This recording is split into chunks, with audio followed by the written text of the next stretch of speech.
Bonjour, dans votre cerveau. Bonjour, dans votre cerveau. Bonjour, dans votre cerveau.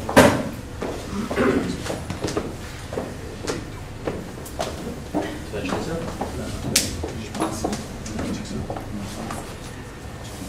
Donc, chaque équipe dispose de 20 minutes afin de présenter son cas au juge. J'afficherai un carton pour les 10, les 5, les 2 dernières minutes et les 30 dernières secondes de la présentation. Lors des 10 dernières secondes du discours, j'indiquerai à l'aide de mes 2 mains le nombre de secondes restantes. Une équipe n'ayant pas terminé sa présentation après 20 minutes sera arrêtée afin de passer à la période de questions. Une période de questions d'une durée maximale de 5 minutes est allouée au jury à la fin de la présentation. Je tiens à rappeler au jury qu'il est obligatoire de poser au moins une question lors de cette période. J'inviterai maintenant les juges à se présenter brièvement, puis ensuite débuter. Bonjour, Jean-Philippe Binette, je suis comptable agréé, je travaille en fiscalité chez Demersement. Denis Pierre, je suis auditeur, je suis fiscaliste dans un cabinet à Montréal. Alexandre Schmid, je suis directeur de division groupe Investisseurs à Moncton. Bonjour, mon nom est Martin Diane, directeur régional pour le groupe Investors à Terrebonne-Lachine. Bonjour, Normand Clermont, CPACA, directeur régional groupe Investors Boucherville.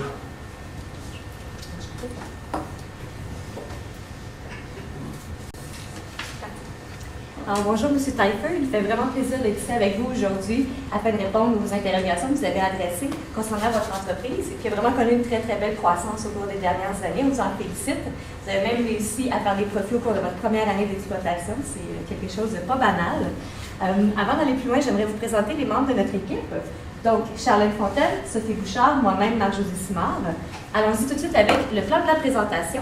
Donc, dans un premier temps, on va s'attarder à l'enjeu principal que vous avez proposé, c'est-à-dire la vente ou non des actions de l'entreprise que vous avez mis sur pied il y a un peu plus de 3 ans. Il y avait différents scénarios à étudier.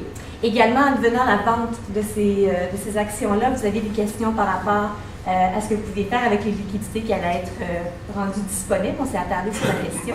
Et on va poursuivre avec quelques autres recommandations. Donc, avant de débuter l'analyse des options d'achat qui sont sur la table en ce moment, on s'est penché sur la valeur de votre entreprise pour voir si la valorisation qui est proposée par vos 2 offres d'achat tient la route.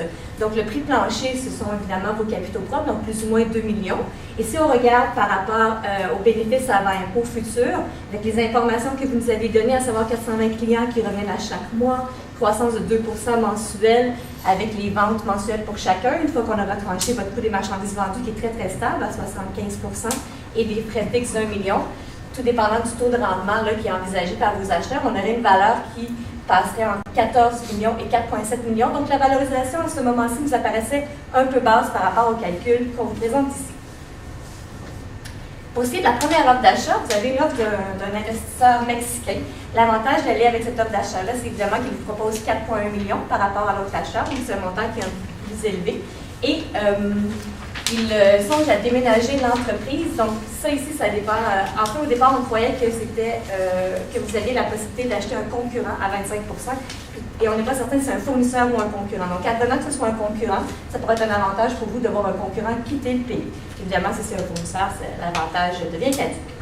Au niveau des inconvénients, vous n'avez pas la possibilité d'ouvrir la discussion, donc de changer le calendrier de paiement ou de négocier le prix.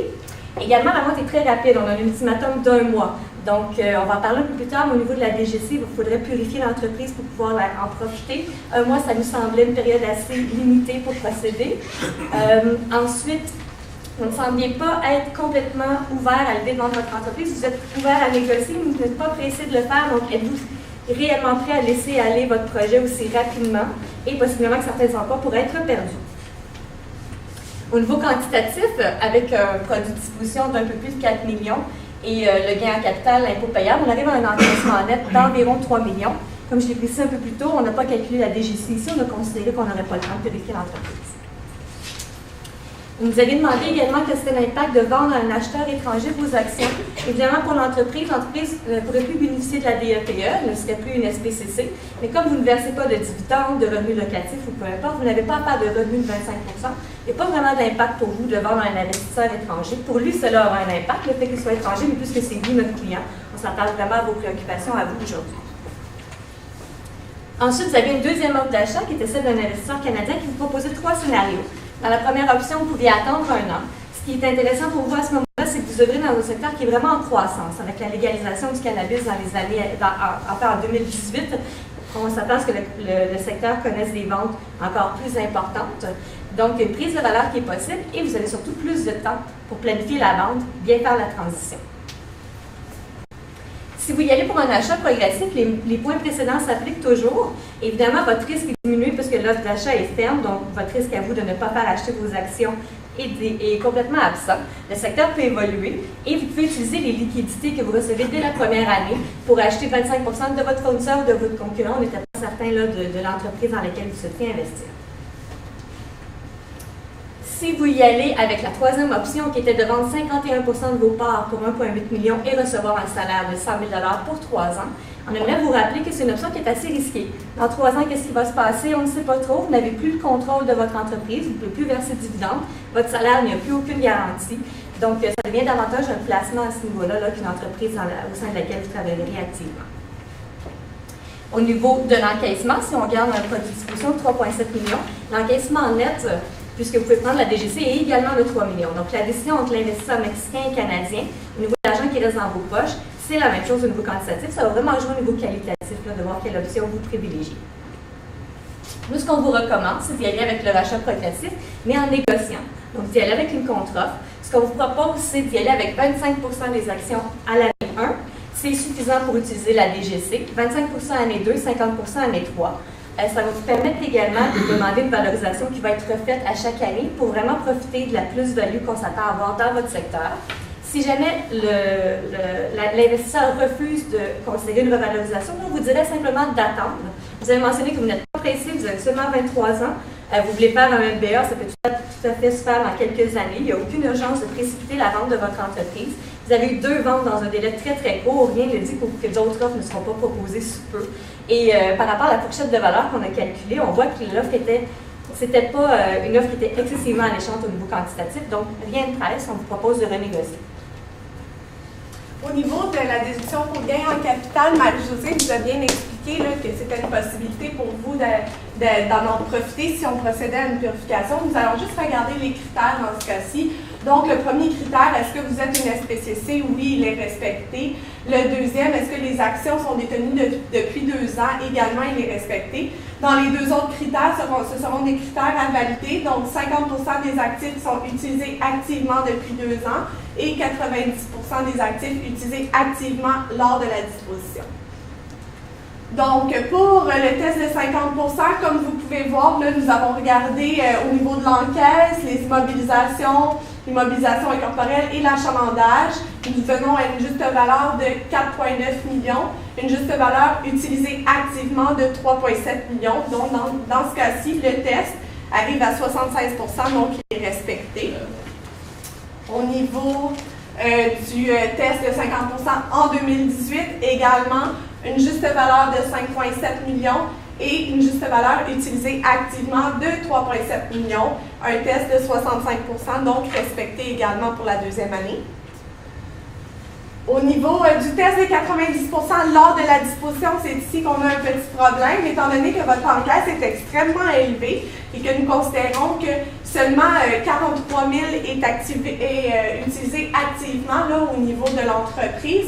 Donc, ça nous donne une juste valeur de 5,7 millions, mais malheureusement, une juste valeur utilisée activement de 3,7 millions, ce qui donne un test de 65%, ce qui est non respecté puisqu'on a besoin de 90% à la disposition. Donc, afin de purifier votre bilan, ce que nous proposons, il y aurait plusieurs options. Donc, le versement de salaire, c'est certain que votre père et votre sœur n'ont jamais été rémunérés pour les services rendus à l'entreprise. Donc, dans ce cas-ci, ça serait peut-être une bonne idée d'envisager une rémunération pour ceux-ci. Également, les dividendes du CRTG qui seront disponibles, environ 564 000 à considérer. Nous allons le regarder un petit peu plus tard. C'est un dividende qui est à taux d'imposition un peu plus bas. Ensuite, le remboursement d'impôts payables, étant donné que vous avez un bon montant d'impôts à payer, nous considérons que ceci est assez prioritaire de payer votre impôt payable. Ensuite, nous allons regarder avec Charlène la purification croisée qui va être une option intéressante pour vous également. Finalement, bon, comme je parlais tantôt, le calcul du CRTG, nous avons recalculé le revenu imposable. Nous allons parler un petit peu plus tard. Le revenu imposable se situe à environ 1,3 million, donc le montant excédent 500 000 est de 783 000. Ceci à 72 nous donne un dividende déterminé disponible de 564 000 $. Par conséquent, tel que Sophie l'a mentionné, on a un 2 millions qui est en excédent, malgré qu'on verse des salaires, malgré qu'on rembourse l'impôt payable, et même si on se verserait vous-même un salaire en titre personnel ou un dividende, il y aurait un impôt immédiat qui serait vraiment très élevé. Par conséquent, ce qu'on vous suggère de faire, en fait, c'est une purification croisée, c'est-à-dire on va prendre le 2 millions excédentaire, puis on va l'envoyer dans une société de gestion, ce qui va nous permettre de reporter l'impôt lorsqu'on va vraiment vouloir désirer utiliser ces sommes. Donc, dans un premier temps, on va créer une GESCO. Donc, si on regarde actuellement le schéma, on a M. Talfer, vous avez des actions là, de Godson. Donc, on va seulement créer une GESCO qui va être une coquille vide présentement. Donc, sans action ordinaire, on investit un petit 100 $. Ensuite, au niveau de la deuxième étape, on va prendre on considère que le 2 millions, c'est une sorte de placement. Donc, on va aller le placement directement dans la GESCO et en contrepartie, la GESCO va émettre des actions de 2 millions à Godson.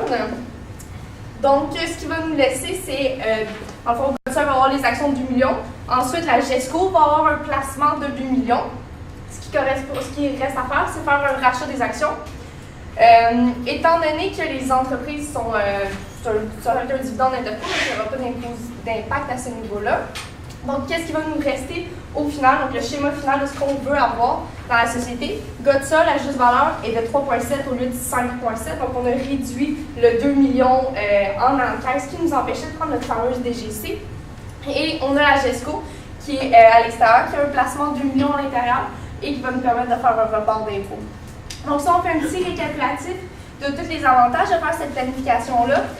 Dans le premier temps, c'est un dividende bien évidemment réputé lorsqu'on rachète les actions. Cependant, c'est des sociétés qui sont rattachées. Donc, le dividende, il n'y aura pas d'impact monétaire, il n'y aura rien à payer. C'est vraiment un report d'impôt sans impact fiscal immédiat. Ensuite, comme je l'ai mentionné, l'impôt va vraiment être payable à la sortie du 2 millions. Donc, vous avez peut-être des petits investissements futurs, si c'est le cas, vous pourriez les investir avant, mais vous ne seriez pas certain de ce que vous vouliez faire. Donc, cette planification-là vous permet de protéger votre 2 millions sans avoir à vous sortir un argent. Et en plus, vous avez précisé que vous n'aimez pas vraiment vous sortir de l'argent comme ça de la société. Donc ça vous permettrait vraiment de la mettre de côté. Ensuite, ça vous permettrait également de profiter de la progressivité des taux. Donc, si vous retirez ces sommes-là sur plusieurs années, vous ne serez pas imposé aux 50% vu qu'on sort 2 millions qui est nettement au-dessus vous avez le taux maximal. Et ensuite, ça nous permet également de respecter le critère de 90% pour le test de la DGC, ce qui nous permet d'avoir, en fait, la DGC, ce qu'on peut préciser, c'est une exonération sur le gain en capital qui nous permet une économie d'impôt maximale au taux maximal de 212 000 $. Donc, si on regarde avec la planification, le test serait respecté. En fait, ce serait 100% qui serait utilisé activement dans l'entreprise, qui nous permet d'avoir la déduction pour le gain en capital. Ensuite, on va regarder, dans le fond, vu cette déduction-là et l'offre qu'on a décidé d'accepter, on regardait les versements qu'on vous a dit, 25%, 25%, plus 50%. On n'a pas considéré l'indexation qu'on vous a proposée, étant donné qu'on n'avait pas assez d'informations sur ce sujet-là. Et également mentionné qu'on a utilisé le taux d'impôt maximal. On n'avait pas d'informations sur combien d'argent vous sortiez en salaire, donc on a assumé que c'était 50%. Donc, la première année, vous pourrez vous faire bénéficier de votre déduction pour le gain en capital, étant donné qu'on a purifié l'entreprise. On va l'utiliser complètement la première année, ce qui nous permettra d'avoir un impôt payable de seulement 20 000 la première année, ce qui est très appréciable. Puis dans les années précédentes, on va avoir un plus gros montant d'impôt, ce qui donne un montant d'impôt équivalent à ce qu'on avait fait de 712 000 $ et un encaissement net de 3 millions. Lorsqu'on fait une vente d'entreprise, c'est également possible de ne pas vendre les actions, mais bien vendre les actifs. Donc, on a également regardé cette possibilité-là, juste pour vous donner un aperçu. Donc, au niveau des immobilisations corporelles et incorporelles, il ne semblerait pas avoir une juste valeur, parce que selon nous, la juste valeur serait plutôt au niveau de l'achalandage. De toute façon, ça ferait la même différence dans le calcul, c'est juste le gain en capital. Donc, on arrive avec un gain en capital de 1,8 million. Gain en capital imposable, 905 000. L'impôt payable, c'est l'impôt payable dans la société. Donc, on a pris le taux que vous nous aviez mentionné, 25 %. Donc, la somme reçue, c'était 3,7 qu'on avait mentionné avec l'impôt payable, nous donnant actuellement un 3,4 millions. Ensuite, ce 3,4 millions-là, de quelle façon on va vous le verser? Dans un premier temps, un CDC, donc vous allez générer avec l'achalandage un gain en capital très important. Vous pouvez vous sortir la moitié sous forme de CDC, donc c'est libre d'impôt. Donc il y a 1,8 million que vous pourriez retirer complètement libre d'impôt. Par la suite, les autres sommes devront être retirées sous forme de dividendes déterminés ou de dividendes autres que déterminés. Donc on a supposé des taux, on n'avait pas beaucoup d'informations au niveau du Québec, mais les taux normaux de 40 et 45 %. C'est bien de mentionner que le dividende déterminé, en fait, c'est le dividende du CRTG qu'on a calculé, donc à un taux plus bas. On a ici calculé un écart de 5 % qui est à peu près équivalent. Donc l'impôt payable sur ces dividendes-là serait de 700 000, ce qui nous ferait un encaissement net de 2,7 comparativement aux 3 millions. Donc c'est préférable de quand même aller de l'avant avec la vente des actions. C'était une bonne stratégie et c'est ça qu'on vous suggère de faire. Maintenant qu'on a discuté de l'enjeu principal qui était vraiment la vente des actions de votre entreprise, on peut maintenant s'attarder à qu'est-ce qu'on fait avec les liquidités qui seraient ici générées. Vous aviez quelques projets, donc on les a observés. Vous souhaiteriez investir possiblement dans des immeubles résidentiels. On aimerait vous rappeler que ce n'est pas du tout dans votre secteur d'activité. Par contre, vous avez tout à fait la possibilité d'engager quelqu'un pour les gérer au quotidien et de voir ça davantage comme un placement. Il y a peu d'avantages à s'incorporer si vous y allez avec des immeubles résidentiels, puisque quand on considère le taux d'impôt à l'intérieur de la société et dans les poches de l'investisseur, on est en haut de 50 %, donc c'est minime là, comme avantage. Également, vous aviez regardé la possibilité d'investir à la bourse ou dans des certificats de placement garantis. Vous avez 23 ans, donc vous avez l'âge où vous pouvez encore prendre des risques, où c'est un très très bon moment pour vous. On sait que vous voulez fonder une famille, mais ça devrait venir dans les années à venir, donc pour l'instant, c'est encore un très bon moment. Y aller avec des CPG, spéculer à la bourse, c'est un bon équilibre également entre le risque et la sécurité. Ça vous permet de diversifier vos actifs, donc c'est quelque chose qui est tout à fait intéressant. Ceci dit, l'option qui nous interpellait davantage, c'était celle-ci, d'investir 25 % dans les actions d'un fournisseur ou d'un concurrent. Encore une fois, on s'excuse, on n'était pas certain.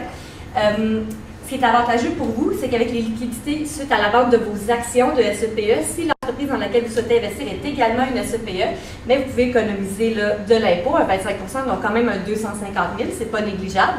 Vous devez vérifier que l'entreprise est bel et bien une SEPE. Et vous avez 4 mois suivant la fin de l'exercice financier, vous allez utiliser votre DGC pour acheter ces actions-là. Et si vous achetez un fournisseur, vous allez avoir une influence notable là, sur la qualité du produit. Donc, ça peut être quelque chose d'intéressant si vous y allez avec un rachat progressif, par exemple. Donc, selon nous, c'est la meilleure option. Vous avez beaucoup de liquidités, vous pouvez également les combiner.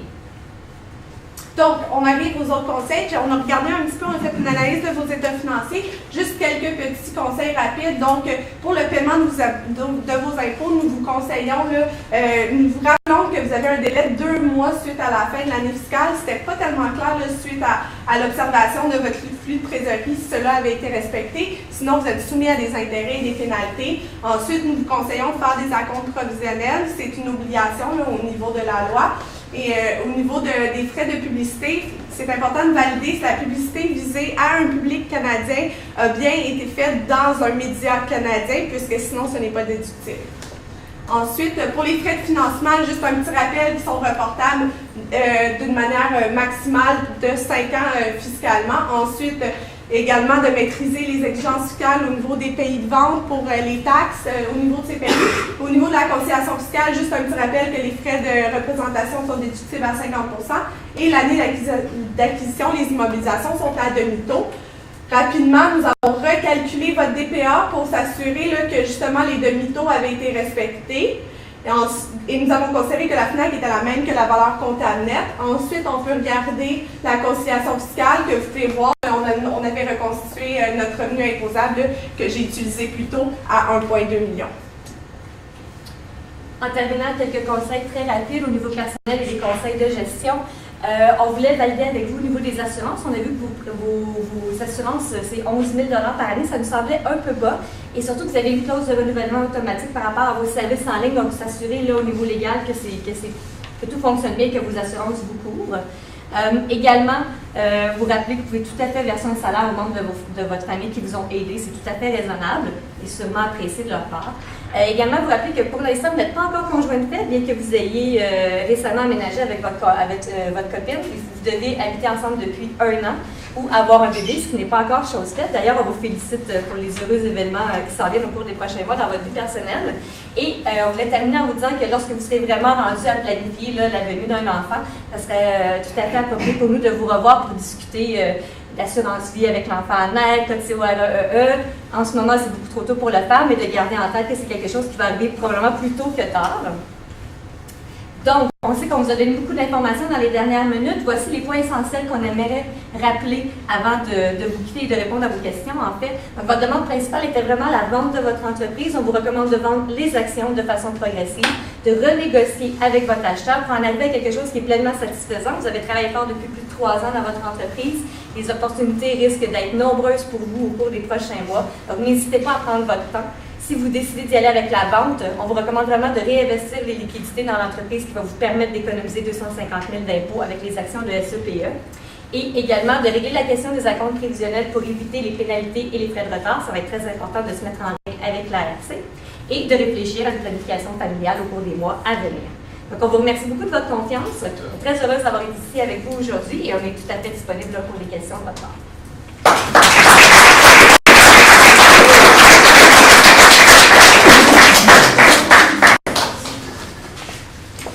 Vous avez mentionné qu'il y avait pas d'avantage à détenir un immeuble dans une corporation, sauf si, est-ce qu'il y en aurait un si ça devenait une entreprise de location?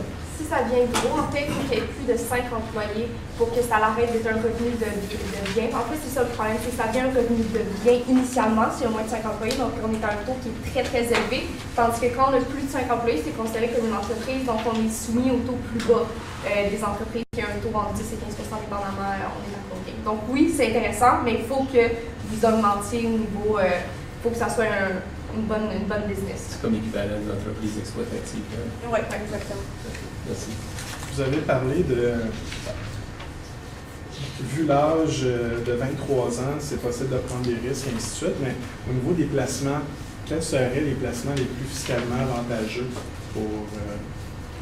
C'est certain que considérant, nous, la façon qu'on le voyait, c'est considérant la croissance dans l'industrie dans les prochaines années, on croyait que probablement que ça serait, il y aurait un plus gros taux de rendement au niveau là, dépendant de l'accord avec le fournisseur en question ou, comme Marie-Josée l'a dit, là, le fournisseur ou le concurrent, là, il y aurait probablement une meilleure chance de faire de plus gros profit là, qu'avec, mettons, un placement au niveau de quelque chose de très, très sécure qui rapporte du 3-4 % d'intérêt. À 23 ans, c'est le temps de prendre des risques, c'est le temps de se lancer, étant donné que également vous avez l'influence de votre père qui connaît bien la business, qui connaît bien l'industrie. L'agriculture, c'est très niche, c'est important d'avoir les connaissances. Vous les avez. Je crois que c'est important, là, ça serait plus profitable pour vous d'aller dans cette direction-là.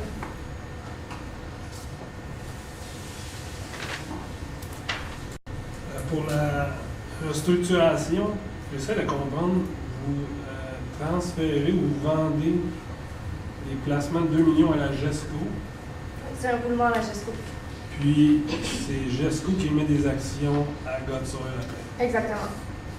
Donc, c'est Godsoil qui détient des actions de GESCO. Des actions qui vont être ensuite être achetées. Donc, au final, Godsoil ne détiendra aucune action de GESCO. Si GESCO rachète les actions, l'argent il retourne. Il y a en fait dans une les annulation, on fait juste les annuler. Là.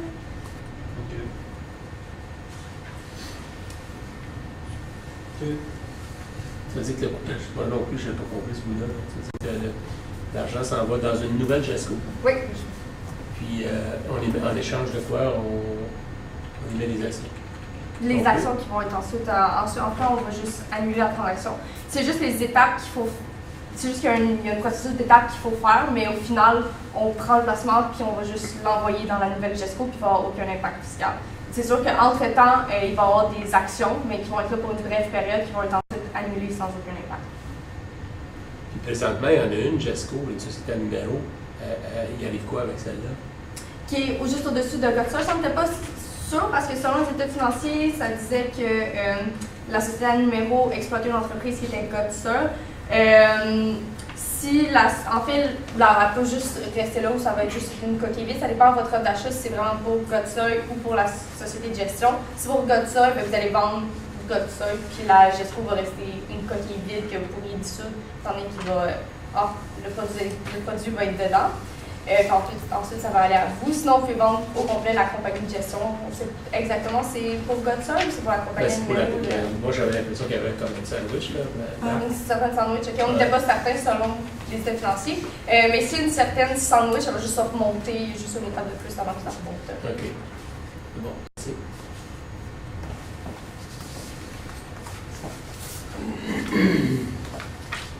Puis quand vous calculez l'exemple de la vente d'actifs, vous dites que le gain en capital est imposé à 25 c'est parce que vous prenez en compte l'impôt en main remboursable au titre de dividende? Ça, c'est dans la société.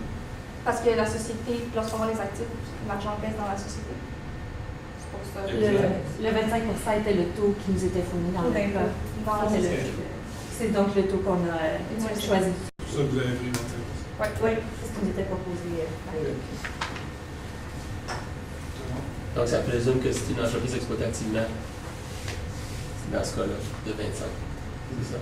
En fait, le 25 c'est le taux taux d'imposition que vous avez cette année qui qui a augmenté identifié. Même si c'est du revenu de bien, du gain en capital, c'est imposé à 25 comme n'importe quel autre revenu. C'est ça? Le revenu, en fait, c'est un gain en capital, mais c'est pas un revenu de bien, étant donné que c'est l'entreprise. Du gain en capital, c'est taxé. C'est à 50 puis ensuite, il y a l'impôt qui s'applique au gain en capital. Puis c'est combien ce taux-là? Le taux était de 25 dans le cas, il nous mentionnait que Ok. c'était de 25 OK. La période des questions est terminée. Merci.